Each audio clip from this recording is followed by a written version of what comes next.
tanpa buku. Pernahkah kau ke toko buku, perpustakaan, atau taman bacaan? Tidakkah kau merasa istimewa ketika berada di dalamnya? Di sekelilingmu ada berbagai tokoh dari dunia nyata dan hayal, tempat yang pernah kau kunjungi dan yang belum. Informasi cerita dari masa lalu, masa kini, dan masa depan. Semua berpadu, semua berada dalam genggamanmu. Saat berada di antara buku, tidakkah kau merasa menjadi raja dan ratu? Ruang dan waktu seolah menyatu tanpa batas. Kau bisa terbang melintasi sekat negara dan melewati berbagai zaman. Kau bisa menyelam ke dalam samudera, melayang di angkasa, bercanda dengan aneka satwa, dan berkelana di tengah padatnya kota, juga di rimba raya. Kau tahu, buku adalah jendela dunia, kunci pengetahuan, dan pintu wawasan. Muhammad Hatta, sang proklamator, berkata, "Aku rela dipenjara asalkan bersama buku, karena dengan buku aku bebas."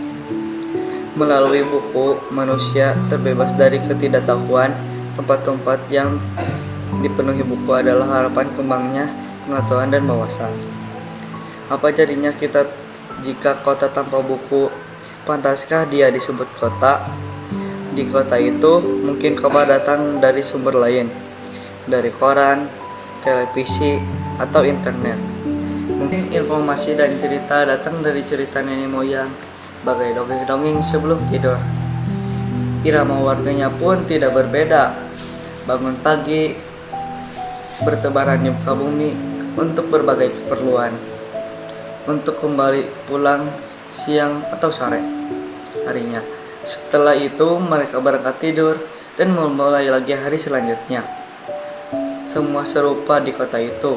Mungkin ada bangunan yang bernama perpustakaan. Di dalamnya buku-buku berderetan dalam rak yang tidak terjamah. Tiada tangan yang meraih dan membuka halaman demi halaman. Dengan sukacita, mungkin juga tumpukan buku di sudut-sudut sekolah yang sepi dan berdebu. Jarang dikunjungi, jarang dibaca, buku-buku di sana tengkorak tanpa nyawa. Bagaimana dengan kotamu?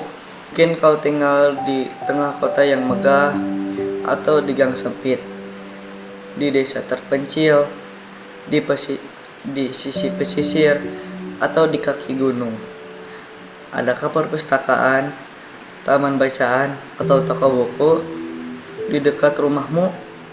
Jika ada, adakah tempat itu menjadi wadah berkumpulnya anak-anak dan warga, menjadi pusat perkembangannya wawasan dan pengetahuan, atau hanya menjadi pajangan?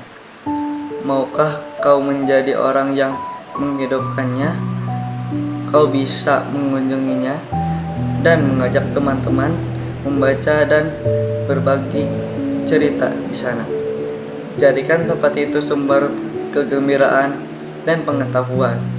Jika tempat itu belum ada, maukah kamu menjadi orang yang mulai menghadirkannya? Kau bisa memulai dari sebuah sudut di teras rumahmu. Ajak teman-temanmu mulai langkah baru. Jangan biarkan waktu berlalu tanpa buku. Siapapun dirimu, bersahabatlah dengan buku. Dia akan menjadi teman setiamu sepanjang She's sweet but a psycho.